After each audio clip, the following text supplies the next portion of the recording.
Hola, buenas tardes a todas y a todos los participantes de SIEF15. Comenzamos nuestro tercer día de SIEF con la primera conferencia de hoy, que va a compartir con nosotros Olivia Levrini. Antes de presentarla, quería, como siempre, agradecer su presencia y que hagan sus preguntas, que pueden hacer sus preguntas durante la conferencia en la función preguntas y respuestas, en el Zoom, en la parte inferior, porque durante la conferencia vamos a estar tomando esas preguntas y para luego hacérselas a Olivia al final de la conferencia. Okay, hi Olivia, nice to meet you. It's a pleasure for us to have you here. I will introduce you in Spanish, so for the audience, and then you can start. Yeah, thank you.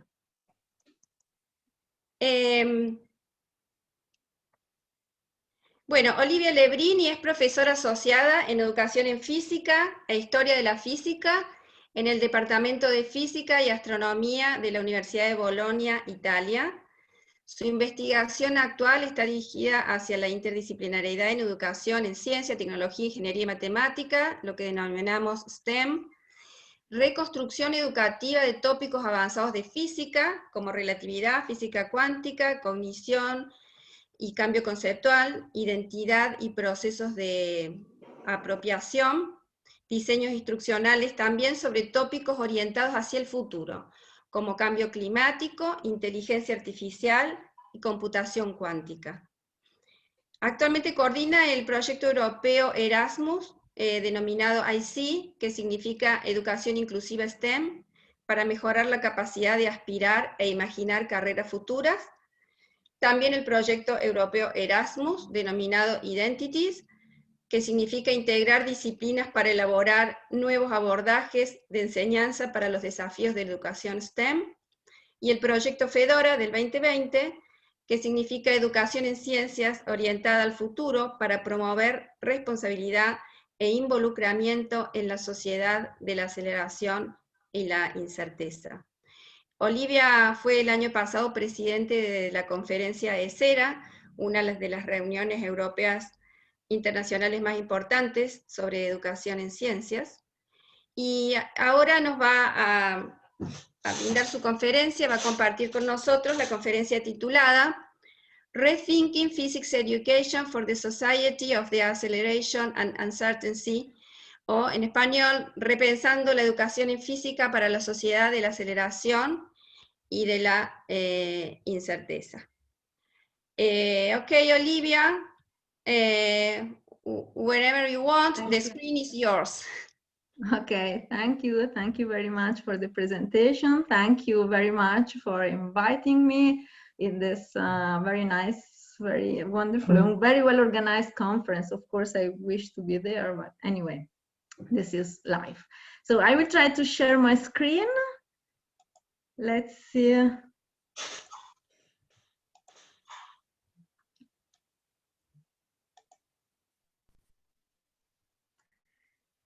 Do you see it?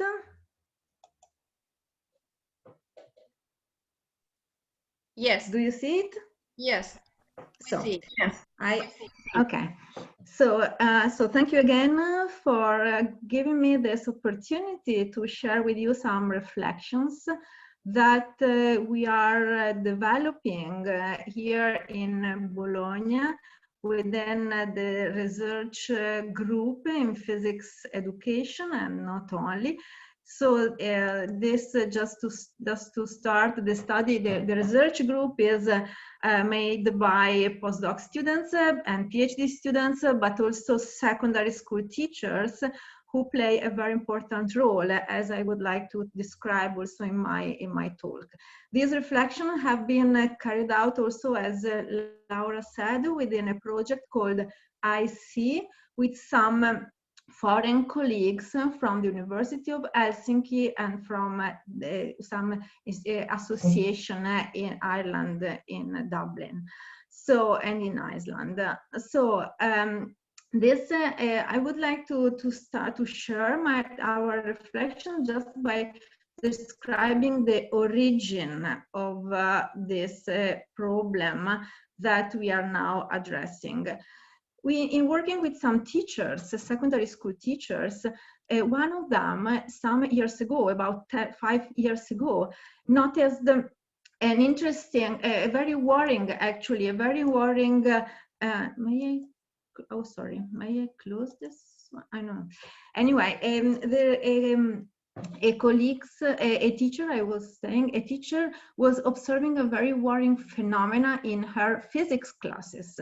The phenomenon was that the students, the young generation, showed very strong difficulties to cope with an unpredictable future and with the global challenges of this changing and fragile world. The students manifested and showed that for them the future was invisible. They were not able to push their imagination forward. And what was impressive was that if you don't see your future, if you don't have an horizon, also the present become frantic, become completely oriented towards seizing the moment, sniffing out very opportunity and keeping open all possible scenarios. So these students appeared very anxious and very oriented to keeping open all possible scenarios. So the present became a sort of frenetic collection of events. So this was a phenomenon that was very evident. And so we decided to try to interpret it, to understand it. And so we searched for some references, and we encountered a book written by a sociologist, a German sociologist called Hartmut Rosa. And this is the book. The book is called Social Acceleration, a New Theory of Modernity. And in this book, Hartmut Rosa describes the current society as a society of acceleration. Society of acceleration, a society that is accelerated by the science and technology, but and this acceleration is producing a very strong acceleration also in the social changes that also produce an acceleration of the pace of changes. So there is a sort of vicious circle that producing more and more acceleration.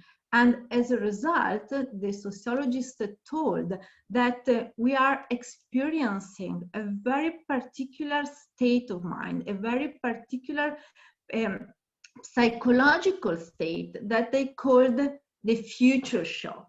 Future shock in the sense that this was also before the pandemic, we experience a society where there is so much change in a so short period of time that we are not, as a society, able to elaborate on this change and to think about how our social systems can be modified in order to keep the pace of change.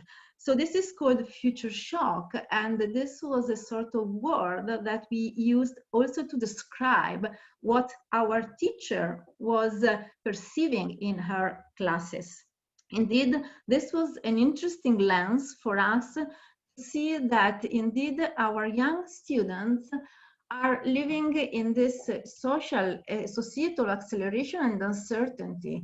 And for them, the future indeed is not like it was for my generation, for example. For my generation, the future was a sort of promise. Instead, for these students now, for the young generation, is much more a threat. It is probably the third generation who see the future, this is worse than the present. In our perception, the future was a progress, something better than the present. Instead, for this generation, the future is worse than the present. And so, as I already told, if you don't have this view of the future, also the present becomes these are words from sociologists, dust of moving splinter. Or Eminem, a singer, said that he feels the young generation feel to be ashes blowing in the air. The young generation is going nowhere, but is going faster. And also the changes are so deep that also the past somehow appears unable to provide lenses to interpret this present. So this is a very dramatic situation in some sense, but it was a very somehow dramatic situation. But the question became, how can we do with that? Is it possible also to rethink about physics teaching in order to provide the students with some skills and some competencies to grapple with the futures and to grapple with this society of acceleration and uncertainty? Just to go on with our elaboration, I would like to introduce two words that we found very interesting to capture also the sense of change in this society. These are words that are introduced by, there are two German words that, just a moment, sorry, I need to, okay. There are two German words that Walter Benjamin was an intellectual of the early 20th century. He was thinking that in German, there are two different words that can be used in order to describe the present, episodes of the present. One word is Erlebnissen. Erlebnissen this is what Benjamin wrote. Erlebnissen are episodes of mere experiences. These are episodes of presence that seem to pass very, very slowly and leave no trace in their memory. It's when you experience something that is very boring. So it seems that they never pass, but they don't leave any trace in the memory. So Rosa called them as long, short, a moment. Long because they are very slow, but short because they don't form your identity. They don't touch the identity development. And then there is another word. The other word is Erfahrungen. Instead, Erfahrungen are the episodes, the moments in one life that are very important because they leave a mark. They contribute to building the identity. They seem to pass very quickly, but then they leave a trace in the memory. This is why Helmut Rosa called them short, long moments of present. And Benjamin, at the beginning of 20th century, complained that there were some important changes because at the beginning of 20th century, they were approaching an era rich of Erlebnissen and purer Erfahrungen. Instead, today, what the young people, but also us, we are experiencing, is a world of short episodes. Some very, an amount of, incredible amount of events, but that tends to be very, it's very difficult to recognize among them what are the events that are important for your development, for the construction of the identity. So this is why also there's a sociologist call that we are feeling a sense of frenetic standstills, because the present becomes fragmented in very short episodes. So the feeling is that the feeling is that there is a lack of directionality in the society, and so the feeling that nothing remains the same, but nothing essentially changes. So this is a sort of framework, a sort of picture that we built, borrowing some frameworks from the sociology of time, and that we used in order to frame our questions that I already introduced before. So in some sense, this is the core questions of my talk. Also, the questions are: can physics teaching contribute to developing skills for navigating the complexity of the society of acceleration? If so, what skills and how? More specifically, what skills can be developed through physics learning to manage uncertainty toward the future and to project imagination forward? These are very demanding questions, and now I would like to, I will try to show you how we addressed these questions, and in order to, our approach to these questions are that we tried to elaborate on two kinds of skills, so-called thinking skills and future scaffolding skills. I now, in the following of this talk, I would like to describe, to tell you how we elaborated on these different kinds of skills in order to approach and to address these demanding questions. Let's start from the thinking skills. In order to try to understand, to unpack this concept, we followed another scholar called Michele Pellerei. He is a mathematician, but also a psychologist, a person involved in the educational system, and he re-elaborated an interesting framework from my point of view, in my opinion, about thinking skills. I mean, the thinking skills that, in his opinion, the school system should develop, should contribute to developing. And this framework is a sort of free development of the Aristotle framework and the Aristotle list of the anoetic virtues. That for Aristotle was the list of the skills that characterize a good thinking, a beautiful thinking. The first skill is Sophia, wisdom. Sophia is the competence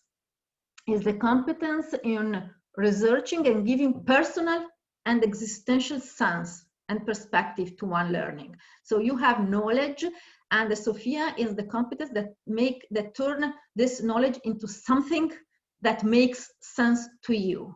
So is that knowledge that is produced when you have deep motivation, attitudes, values, fundamental principles. So this is a shape of knowledge, a new form of knowledge that makes sense and contributes to developing your identity. And then there is episteme. Episteme is the competence that is needed in order to organize information, to organize the pieces of information and provide information with a structural organization. So epistemic skills require the reflection, reasoning, argument, and it is important because they provide, again, a form of organization. And then there is what Aristotle called the nous. Nous is the insight, the intuition, the ability in grasping the meaning and conceptualizing the experience, a sort of intuitive intelligence. And then there is the phronesis, or practical wisdom, in the sense that phronesis is the skill that concerns the ability to make a decision, to take the knowledge and to shape the knowledge and to organize knowledge in order to make a decision. To make a decision consistent with your values, with your ideas, and also effective to achieve some results. And finally, we have the techne. Techne is the ability to build through knowledge some functional artifacts. So this is a very interesting list because it shaped also our school systems implicitly or explicitly. But now that we are living in the society of acceleration and a society of acceleration and uncertainty, now we are in a very particular moment where some of these thinking skills are very difficult and a serious risk. These in particular, the skills that are at risk in this acceleration society are in particular Sophia, the ability to make sense, episteme, the ability to organize in pieces of information into a structure, and phronesis, the ability to turn information into something that can allow you to make a decision. These are because these are skills that somehow require time. It is important to take time, and they are more and more complicated in the society of acceleration. So our question became: is it possible to use physics and physics education in order to develop explicitly these skills like Sophia, episteme, and phronesis? This is a nice picture that I found on Facebook just to describe why in the era of information and in the era of the fragmentation of knowledge, skills like epistemic skills or knowledge, the ability to organize information or insight or wisdom in the sense of the ability to provide some priorities into the are very complicated, and they can be victims of the catastrophes of immediacy. So we think this is these keywords became very important for us: episteme, phronesis, and Sophia, because they can be at very risk in this society of acceleration. I will come back on these when I will discuss later on some examples. Now I would like to move to present you the other kind of skills that, in our opinion, are very important to develop in order to navigate the society of acceleration. We call them future scaffolding skills. And what are them?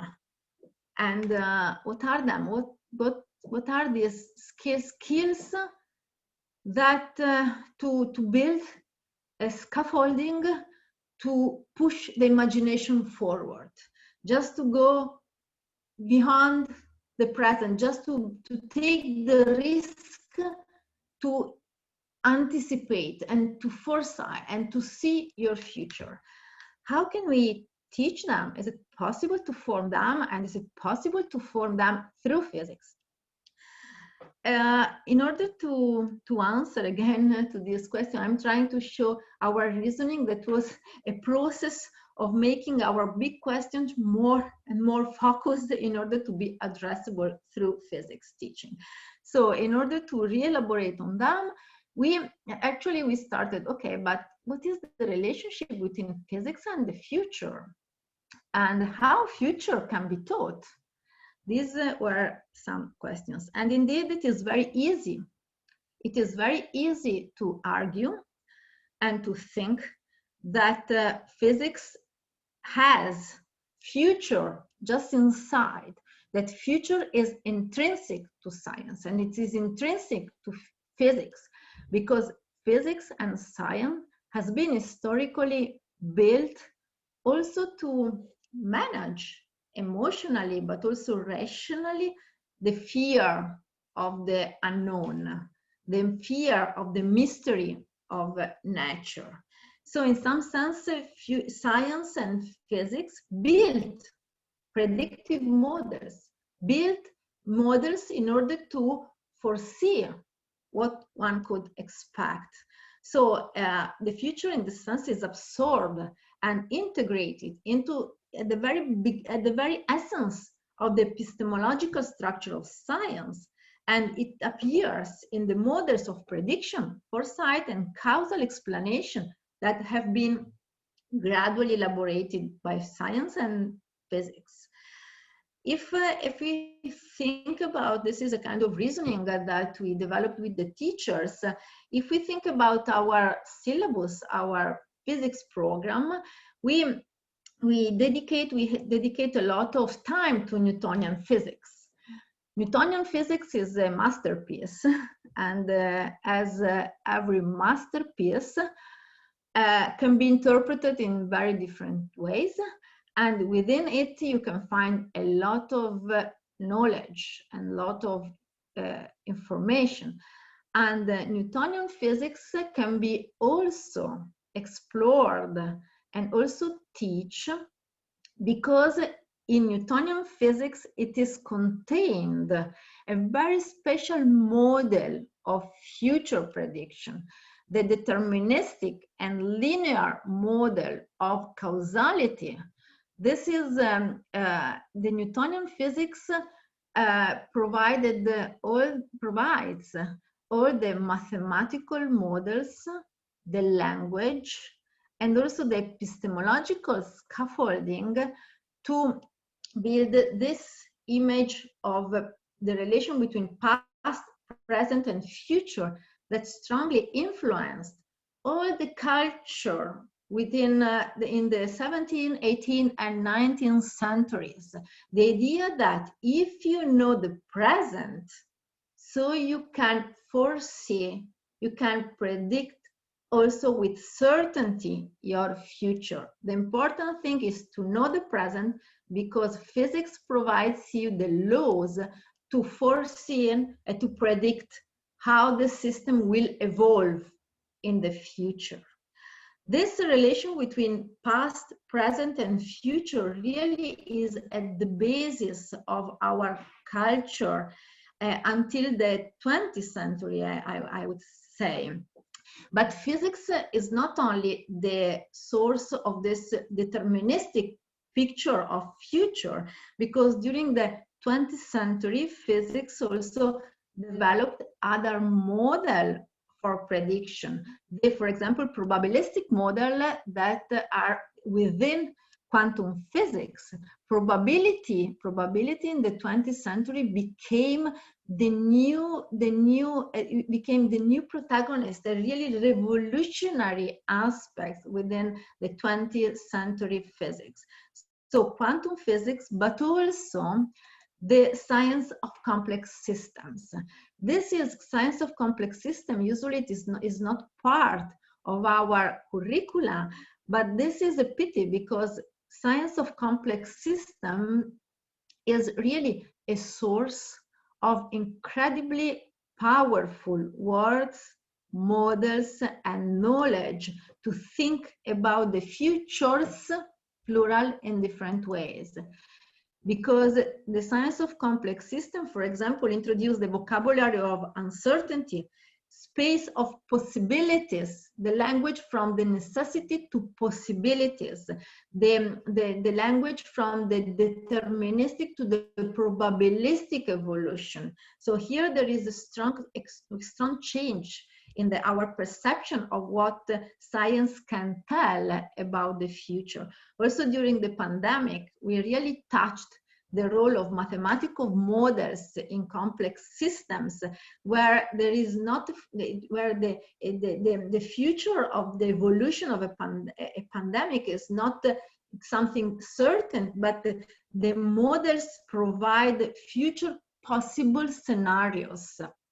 And the word becomes, and the keywords become projection instead of deterministic prediction. And also in the complex system, we don't have only a linear causality, but also a circular causality, where concepts like feedback loop, positive and negative feedback loops become very important also to consider the evolution of a complex system. So future is in physics. So in our thinking, the idea was, how can we use also physics teaching in order to stress these causal models? It doesn't mean necessarily only to change the contents, but just to shed lights into aspects that usually are not treated, like, for example, the deterministic model that is within Newtonian physics, and the change and the revolutionary aspect of the probabilistic view. So this was our first reasoning, but then during our exploration of this topic, we encountered a research field that we didn't know actually before, and it is called futures studies, the studies of the futures. This is a research field where that involves a lot of professionals, people who are professionals in building scenarios. So they work, for example, for private entrepreneurs, for public company or something like that, in order to help other professionals to make to build possible scenarios. And we discovered that these people from the future studies also were involved in teaching, in education, and they developed a lot of activities and materials in order to teach the future. So they gave us a lot of inspiration, a lot of insights, and a lot of knowledge also to argue that indeed future can be taught. In order to give in a very brief way, just the main perspectives of this teach the future of these future studies, I will show you a very brief video from Peter Bishop, who is the founder of this association called Teach the Future. I will show you, and then we will come back and discuss about it. Many thoughtful people do not believe that we can teach the future.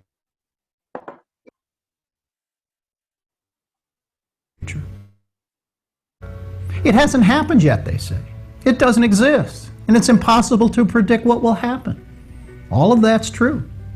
Nevertheless, graduate programs and training courses in future studies and strategic foresight are springing up all over the world. The University of Houston alone, where I was the program director for 30 years, has graduated over 200 professional futurists and taught hundreds of others in its certificate program. We can teach the future. In fact, we've been doing it for 50 years. But these are all adults. Shouldn't we share these skills with students as well? But how can we teach the future when we can barely predict what will happen next week, much less 10 or 20 years from now? The trick is not to predict what will happen, which is impossible, but what could happen. We teach what if in addition to what is and what was. It's called critical thinking. Being able to think about plausible alternative futures, not just the one we expect to happen. Isn't that really how the future is? There are many futures today rather than just one. The future is plural, not singular. Even though we cannot tell which scenario will actually occur, we can know many of the ones that could. Prudent people always prepare for multiple contingencies, whether it's going on a trip or buying insurance. Shouldn't we teach our students to think contingently as well? And not just about how things could go in the short term, but how things could be in 10 or 20 years. But teaching about the future is not just about describing what could happen, but influencing it as well. It is about choosing what we want to happen and exerting our time and talent to make it so. Were the future predictable,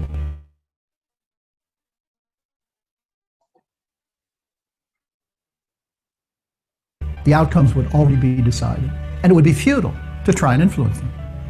But the uncertainty in the long-term future gives us the opportunity to influence those outcomes. Describing alternative futures and empowering students to influence them form the core of learning about the future. We at Teach the Future believe that every student in high school, in college, and in professional schools should be taught how to think about the future and how to act to change it. You have to predict multiple different outcomes for the future and plan for all of them. These are skills necessary for success at work as well as for life in general.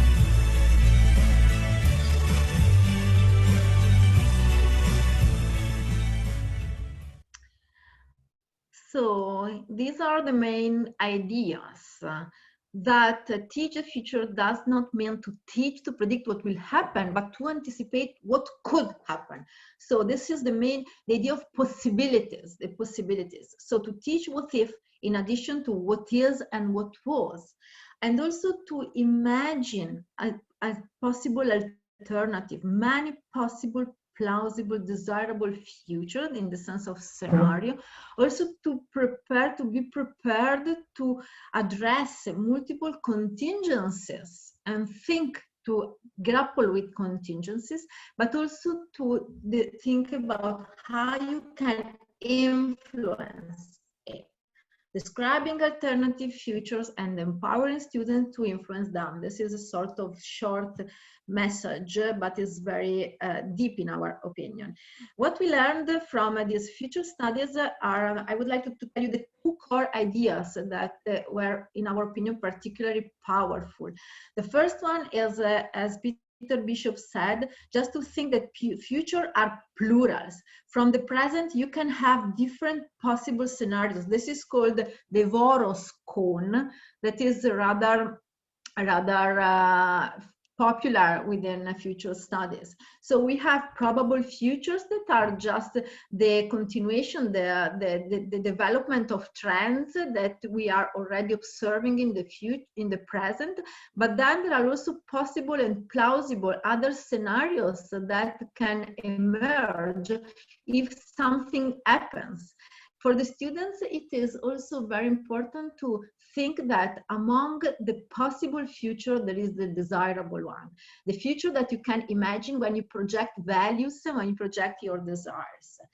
Another core idea, so not only that the futures are plural, is that what they call foresight, anticipation, scenario building, and backcasting, and then action competence.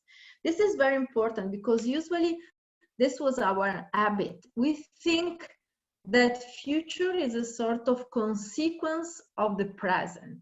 This is forecast. Start from the present and push imagination forward from the present.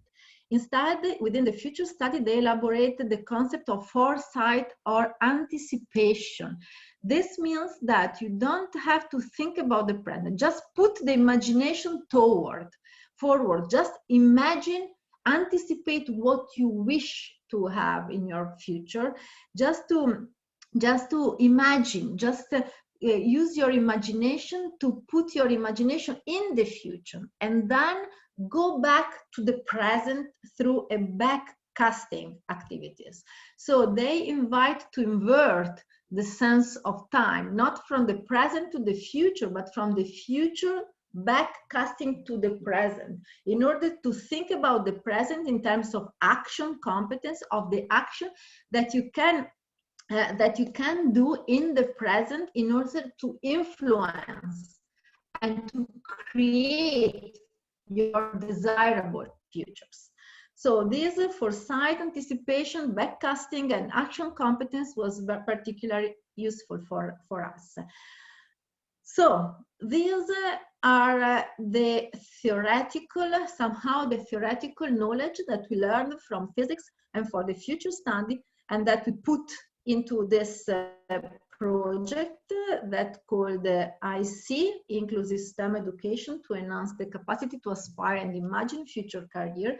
That was a very interesting. It was very nice to work in this project because the partnership was very interesting.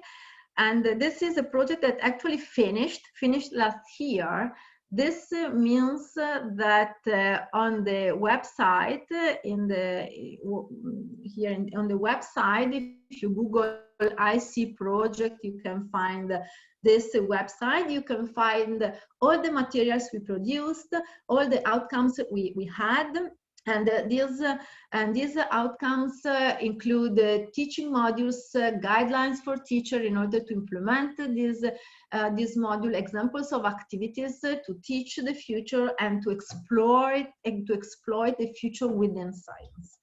This was the partnership. There were two universities, University of Bologna and University of Helsinki, but then there were three secondary schools, one a Finnish secondary school in Italian, and then an Icelandic secondary school, and then there was an environmental NGO from Iceland, from Reykjavik, and here this is a private educational company. And then the Association for Science Education, the Association of Teachers of Science from England, so from UK. So this was the partnership, and the goal was to design approaches and teaching modules on STEM to foster secondary school students' capacity to imagine the future and aspire STEM career. Okay. And the key concepts were exactly future scaffolding skills. So I already described them, skills that refer to the ability to construct visions of the future, to have this scaffolding to construct vision of the future and empower action in the present with an eye on the horizon. So these skills include, for example, foresight and scenario thinking, system thinking, thinking beyond the realm of possibilities, action competence, and so on. Though the intellectual outputs of the project that you can find on the website concern teaching modules on climate change, artificial intelligence, and quantum computers. And they are described very in detail in terms of the activities, not only on the contents, but also the activities that can be done. And there is also guidelines for teachers to implement and develop new IC module. And then there are also research reports where we describe the impact of the modules on students' learning and on students' perception of the future, and then policy recommendation. The modules, all the modules have a common structure. They are different because the topic is different, but they have the same structure. And the activities are organized according to this structure. There are some activities at the beginning that we call activities aimed to make the students encounter the focal scientific topics and the future thinking. So here there are lectures or materials in order to be introduced, for example, to climate change or to future thinking. And then there is the core of the activities. These are the scientific part. These are usually they are labs where epistemological knowledge and conceptual knowledge is developed through an inquiry practice on the theme, for example, climate change, quantum computers, or artificial intelligence. This is the conceptual and epistemic practice, epistemic part. And then there are what we call some bridging activities that move from science to the future, where we here reflect on the models of causal reasoning that are developed within science. So we reflect here of the Newtonian models, but also we introduced some concept of the science of complex systems as a source of new models of future. And these bridging activities pave the way to go toward much more explicitly future-oriented activities and action competence activities. Let me give you some examples of this activity. I take them from the module on climate change. And I will try to be rather quick on activities that are much more traditional, but you can find them on the website. But I will try to stress some peculiarity of some activities about the bridging activities and the future scaffolding and the future or action competence activities. So, for example, in the case of in the module of climate change, the activities that are part of this were lab activities, much more focused on the concept of model and the activity of modeling and the activity of reducing the complexity of the world in order to build models, because also in this case it was possible to show that the models are able, however, to introduce also a causal loop or feedback effect. Here, these were lab activities aimed to, for example, to carry out experiment on examples of interaction between radiation and matter, of experiment on the construction of the greenhouse model. And then, these are the basis for moving to the bridging activities here, where we needed to move the students to touch and to get acquainted with the idea that climate is a complex system, cannot be reduced to linear and simple models.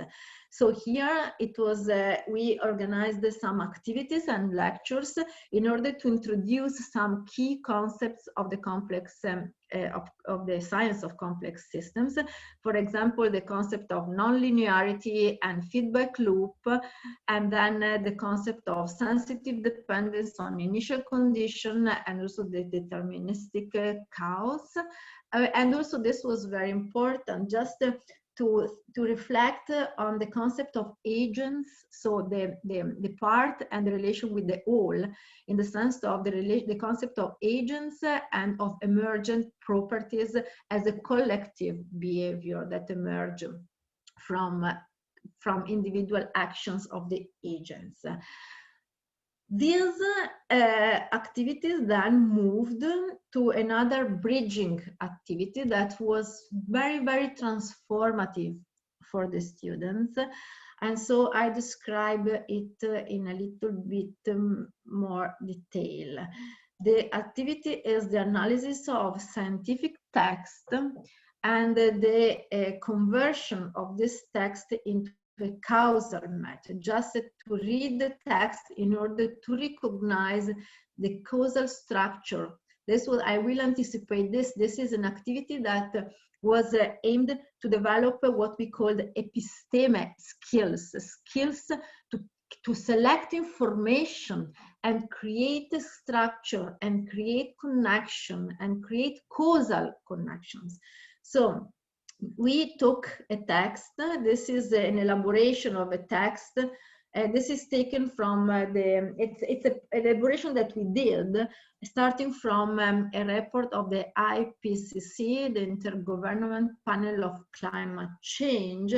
This was a reduction of this complex big text, but it is also a long text. We asked the students to read carefully the text and to underline the problems in order to build what we call with them the problem tree. Just to organize the problem and to create a sort of causal relationship between the project. In this case, I don't have the picture, but we also made some explicit activity in order to recognize the feedback loop. So not only linear causality, but also feedback loop. This is just an example of a part of this text where there are human activities that lead to the production of the emission of some greenhouse gases, and these are able to increase the anthropogenic greenhouse effect and then increase the anthropogenic global warming, and these are the effects that can feed back again to the system. So after the building of the causal, the problem tree, we ask the students to turn the problem tree into the objective tree. This is a technique that we also learned in designing a project, in designing European project, because this is what we need to do when we analyze the needs and then turn the needs into objectives. So this is a technique that in the project cycle management, this is a skill that is always required, but we thought it was very important also to develop these epistemic skills and also to build some skills about the future. So to turn the problem tree into objective tree, just moving from the problem, the negative, increasing anthropogenic greenhouse effects, like to reduce this is just a very small part of a map. The map was very big, because in the text we also wanted the students touch some other problems related to the global warming, like problem related to political negotiation, urban territory and social vulnerability, climate migration, the lack of scientific literacy, insufficient citizen engagement, and so on. So it was a text taken from the report of the IPCC, where there are a lot of dimensions related to the global warming, because for us it was very important that for developing SOFIA, it was very important that each student, also with very, very specific and very different cultural interests, much more interested in the engineering part or in the scientific part, but also in the social part, or the political part, or the economical part, each student could find a place in the map that he or she found it particularly interesting. So we wanted a map on a global warming that was inclusive, that could be inclusive and interesting for all the students because of the different styles and different cultural tastes. So after that, we moved from the future-oriented activities and backcasting activities, because we asked the students to, in front of the map, to make this foresight exercise, just to imagine the desirable scenario. In order to guide them, we asked to define a problem, in the sense to identify a problem that they feel that today is very problematic, very serious, and then in 2040 is solved. Just to imagine them, okay, take the problem and imagine in the future a society where this problem is solved. After that, we asked them to map the problem, just to think about the dimensions of the problem and to turn the problem into objectives in order to discover leverage point, in order to, and then to imagine desirable future where the problem is solved and the objectives are reached. After that, this future scenario, desirable scenario is built, we asked them to make a backcasting activity and to find an original idea, leverage point to solve the problem and plan actions to be undertaken in order to solve the problem. And this was also a sort of guidelines that we gave them in order to imagine, but to trigger their creativity. Just in planning the action, we ask them to describe who you are, just to imagine what professional, what is the position they have in the group. They can be different people, they can be decision maker, private citizen, association, company, business, bank, school, as they want.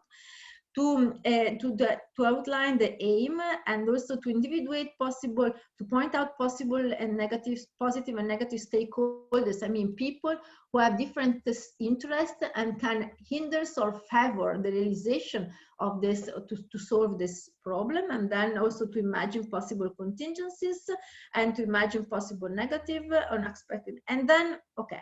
And then at the end, we ask them to produce a final product, to present a presentation of a success story in the form of the backcasting activities.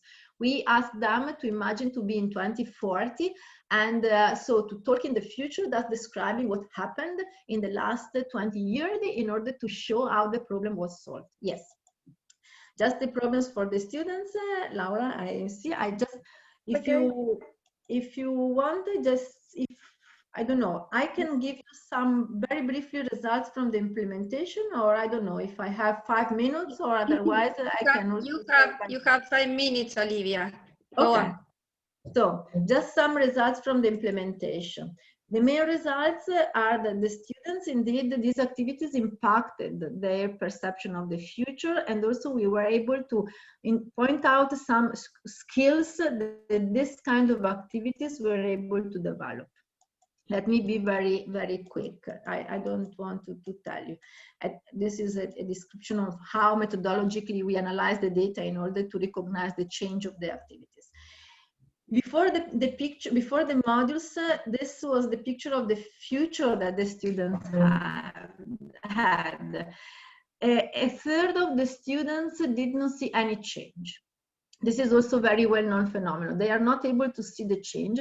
The other students see the change in the technological, mainly environmental and social aspect. It is also interesting because the people who see some changes in the technological aspect of our society, a third of them think and wish a society with a lower technology. They dream and they desire a society with less technology. And it is also, this is a very well-known phenomenon. Also, it is in line with the results from the Eurobarometer, because very few students think the future in a very positive way. So they are curious about the future. Most of them are worried and they are fear. And many of them also tend to show a devolution aspect, something that is not something that is at their reach. After the module, instead, the future from far and unimaginable becomes thinkable as a bunch of possibilities, addressable through concrete actions and at their reach. Let me give you an example of a piece of the interview of a student. She said, "The project has helped us to think, to do something in relation to something else, the correlation. What I learned about shifting from problems to goals impressed me a lot. It also woke me up in the sense that often we perhaps see all the problems and we do not see even one possible aspect. With this project, we have seen that things are feasible and they depend on how we act. Also, they say we cannot see it in a global context. Instead, we must always have a vision which is both global and transversal, but then, of course, when necessary, to move to explore the details." So this is also a short sentence, but where a lot of description is important, because the module produced this sort of sense of widening the knowledge of the future, but also a sense of approaching. The future became closer in time because it became thinkable and imaginable, also to reality, in the sense that it is approachable through achievable actions, and also close to themselves because it is at their reach. This just to show you also the skills that we observed in the end, just analyzing questionnaire interviews of the students. These modules were able to develop this, what we call structural skills. Skills to distinguish the details from the structure, skills to unpack a big problem into simpler addressable parts, skills to recognize causal relationship, and also to organize the problem according to different layers, according to different dimensions. And about other skills, we call them dynamical skills, that I think this probably is one of the most, this is something I think it was one of the most important results we got, because these are really skills that are important for navigating the society of uncertainty. Just to be able to move thinking from the details to the global view. Just to move from the spatial agent and to the local view. To move from present to the future and vice versa, to move from thinking at individual level and the societal level, so from individual to the societal, and also to imagine, to move from imagination and concrete actions, again, to balance the need to inspiring and desiring, and to keep feet on the ground, and also to think in a multidisciplinary way, and to move from thinking to the necessity. These are all sentences from the students that we collected, and now they are part of a paper that it is possible also to show them. So I've finished. Going back to this, the title and these questions, we elaborated on the concept of thinking skills, in particular focusing on episteme, phronesis, and Sophia, and we discovered that these skills are strongly related to the future scaffolding skills, because the ability to create connection, the ability to make sense of what you are doing, and the ability to have the knowledge in order to make decisions are in the scaffolding skills that are able also to imagination, to push the imagination forward. This is also, just to finish really with this, I really suggest, this is an important report from OECD where they describe the skills from 2030, and it is interesting because the compass to navigate the society, the complexity of the society, these are the key words: anticipation, foresight, anticipation, action, act in the present with an anticipation, and reflection, take time to reflect about that. So these future scaffolding skills and these modules, I think are a concrete way to think how physics can interpret and make this compass from OECD something concrete. These are papers. If someone is interested, they can be described, and I really thank you very much for your attention. Okay. Thank you very much, Olivia. It was a great talk. So now we are waiting a little bit in order to collect the questions, and I will. May I interrupt my sharing? May I close my sharing, or? Yeah. Yes. Yes. So I can see someone, because now it's a little bit alienated. I see just my screen. Okay. Okay. Thank you. Okay.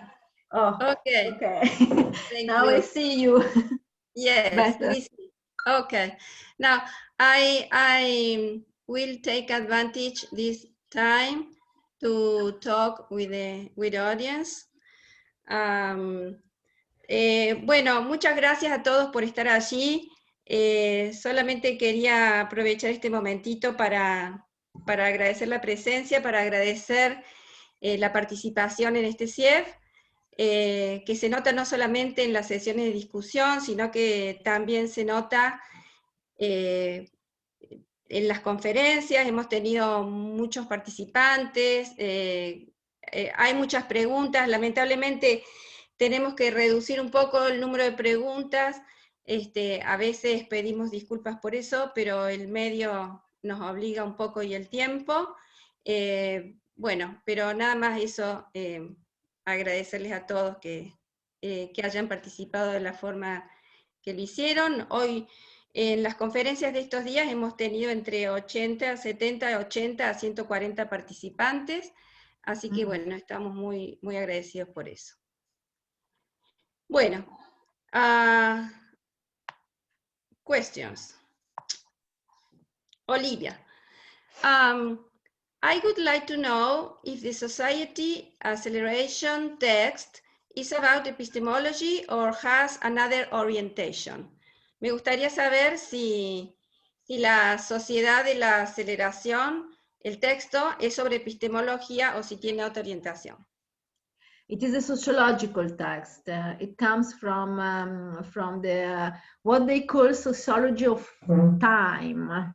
It is interesting. We discovered this field, the sociology of time, where they think and they study how time is a sociological concept, because it is a way to keep together the individual behavior and institutional behavior and society, how our society is also organized according to rituals, according to time organization. So time is a sort of construct that sociologists use in order to interpret the change in the society.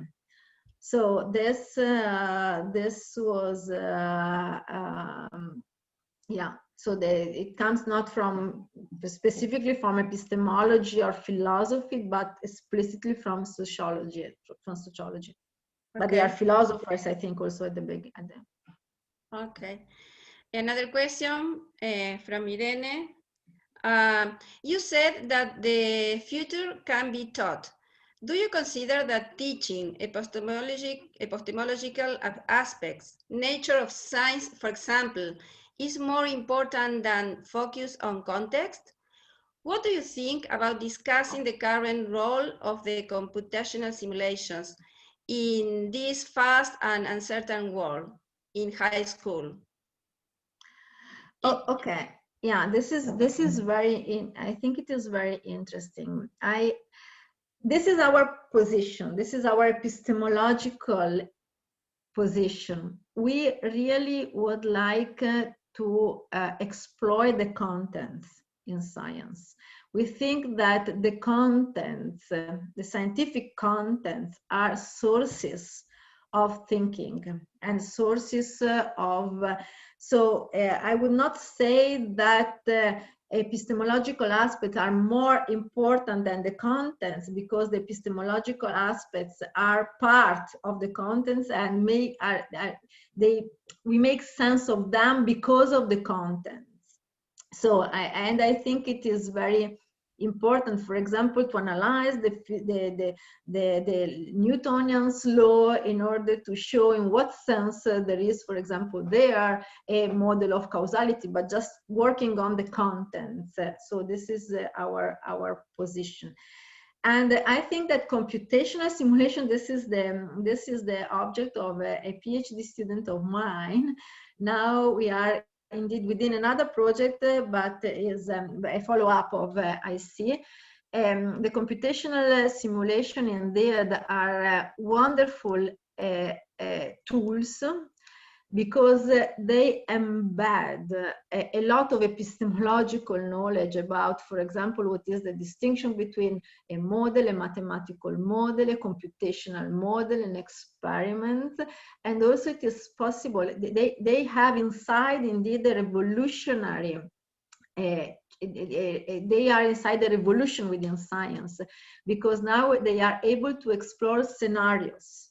So they are the tool through which science now builds these scenarios, and is not only able to recognize the principles. Our teaching is on the principles, on the basic laws and the principle of science. Now, through computational simulation, we are able also to calculate the solutions of our equations, and to develop and to build also, and to build scenarios. So, and also, if I may to go on, also the computational simulation is also very interesting, because it is possible to distinguish between the equation-based simulation, the simulation that embed mathematical equation, and instead agent-based simulation, the simulation that instead start from embedded some rules of the agents, and then through this some collective. So the simulations are really the third pillar of science, not only mathematics and experiments, but the simulation, and they are the tools just to educate to the future, because they are able to develop scenarios. But I think it is very important to keep together the contents and the epistemological issues. Okay. Another question is from Lisbeth, Isandra. They are similar questions, so I read one of them. Regarding this need to think about skills for the uncertain future, what implication does it have for teaching training? Would this affect teacher training programs and the knowledge that a physics teacher should have? Yeah, thank you very much. Indeed, I was very quick at the end. I was very, and I just show a picture of the new project that we are developing as follow-up. It is called Identities Project, and it is a follow-up because Identities Project is about interdisciplinarity, because these are interdisciplinary topics. But this is exactly a project aimed to turn these materials into materials for teacher education, in particular for pre-service teacher education. So we are, this is also a political issue. We are trying to, because this is also an interesting step, because we are, now there is a strong misalignment. If you think about the misalignment between the society of acceleration that is more and more interdisciplinary, and our education is still vertical in the disciplines. And schools are, for the schools and for the educational systems all over the world, it is very difficult to keep the pace of change. And one of these is because of the disciplinary knowledge, that I think it is important, fundamental, because I think that the disciplines develop the epistemic skills also, but it's also important to think what interdisciplinarity is needed in order to, what kind of crossing, what kind of barriers among the disciplines have to be changed, have to be, because so interdisciplinary and this kind of skills are, I mean, this is an important issue that we are discussing within this. We think it is important to have a change in the. Okay. Another question from Carlos. I would like to know how climate movements such as those inspired by Greta Thunberg are seen from this perspective of teaching the future. Should we teachers accompany these movements? In what way could we do it? Yeah. This was very interesting because we were already developing IC when this movement changed, and in some sense it was a global manifestation of two important things. One is that really they are asking to have futures because they need to reappropriate the sense of future. It was a global manifestation of the young in order to a sort of and it is also important because Greta also really stressed the importance of science, and this movement is strongly also based on the need of reading the scientific text and to recognize the scenarios within the scientific text. So in some sense, the teacher, I think, have the responsibility to interpret this feeling, these requirements from the young, this fear from the young, and also try to provide the kind of knowledge that they want. But also this is the main point, because actually at the basis of the movement there is a lack of trust of the political government, the lack of trust of the political ability to change this situation. So this is the key point, the key point, how to use our influence in order to, as the students, in order to make our government to do something. This is very worrying. And okay. Here we have another question. I think this is last. No, you have two questions. Okay. What do you consider to be the greatest challenge when addressing climate change with students, considering that their perception of future is most likely dependent on factors such as political decisions in central countries, which could be so far from their everyday reality? Sorry. Again? can I read it because I got lost? Yeah, it's a little bit long. What do you consider to be the greatest challenge when addressing climate change with students, considering that their perception of future is most likely depending on factors such as political decisions in central countries, which could be so far from their everyday reality?